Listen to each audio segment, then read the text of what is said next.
బద్ధకం అధిగమించడానికి నేనేం చేయాలి? ఈ ప్రపంచంలో బద్ధకం అనే పదం లేదండి అసలు. చాలామంది నన్ను విభేదిస్తూ ఉండొచ్చేమో కానీ అసలు బద్ధకం అనే పదమే లేదు.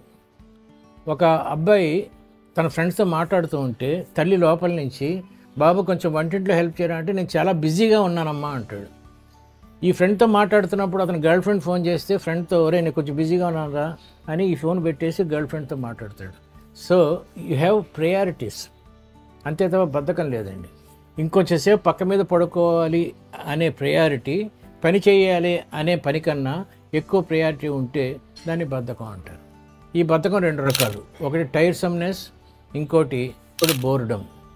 టైర్సమ్నెస్ అంటే అలసట, అది శారీరకం. మనిషి ఎప్పుడైతే బాగా అలసిపోయాడో పనిచేసి దాన్ని టైర్సమ్నెస్ అంటారు. అలా కాకుండా చేస్తున్న పనిలో ఇంట్రెస్ట్ లేకపోతే చాలా తొందరగా అలసిపోయినట్టు అనిపిస్తుంది. అది లేజినెస్ కాదు, బోర్డమ్ కాదు, దట్ ఈజ్ విసుగు. బోర్డమ్, అది విసుగు. Boredom is different from టైర్సమ్నెస్.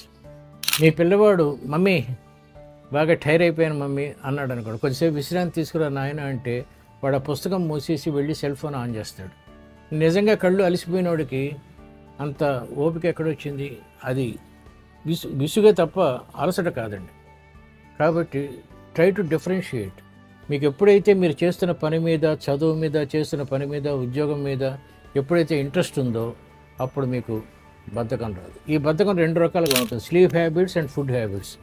బాగా నిద్రపోయి టైంకి లేవటం, ఎక్కువ తినకుండా బతకడానికి సరిపోయి ఆనందంగా ఉండడానికి సరిపోయేది వారానికి 6 రోజులు తినటం, ఒకరోజు మీ ఇష్టం. దీన్ని ఇలా కంట్రోల్ చేయటం ద్వారా మీరు బద్ధకం నుంచి దూరం అవుతారు.